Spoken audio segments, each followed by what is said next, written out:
নির্বাচনের পরপরই জামিন পেল বরিশাল ৫ আসনের সাবেক সংসদ সদস্য জেবুন্নেসা আফরোজ সহ ৩ আওয়ামী লীগ নেতা। গ্রেফতারের ৯ মাস পর রাজনৈতিক মামলা থেকে তাদের জামিন দিয়েছেন আদালত। মঙ্গলবার বরিশালের অতিরিক্ত চিফ মেট্রোপলিটন ম্যাজিস্ট্রেট আদালতের বিচারক তার জামিন মঞ্জুর করেন। বরিশাল সদর থানার সরকারি নিবন্ধন কর্মকর্তা হুমায়ুন কবির সংবাদ মাধ্যমকে এই তথ্য নিশ্চিত করেছেন। একই সঙ্গে জামিন দেওয়া হয়েছে বরিশাল মহানগর ছাত্রলীগের সাবেক সভাপতি ও বরিশাল সদর উপজেলা পরিষদের সাবেক ভাইস চেয়ারম্যান জসিমউদ্দিন এবং বরিশাল মহানগরী যুবলীগের যুগ্ম আহ্বায়ক মাহমুদুল হক খান মামুনকেও। গণঅভ্যুত্থানের পর ২০২৫ সালের ১৭ মে ঢাকার বাসা থেকে সাবেক এমপি জেবুন্নেসা আফরোজকে গ্রেফতার করে ডিবি পুলিশ।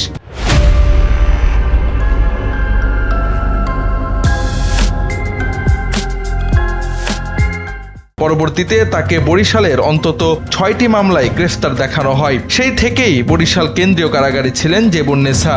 অন্যদিকে মাহমুদুল হক খান মামুনকে ২০২৫ সালের ২০ মে সকালে ঢাকার নিজের বাসা থেকে গ্রেফতার করে ঢাকা মহানগর গোয়েন্দা পুলিশের একটি দল।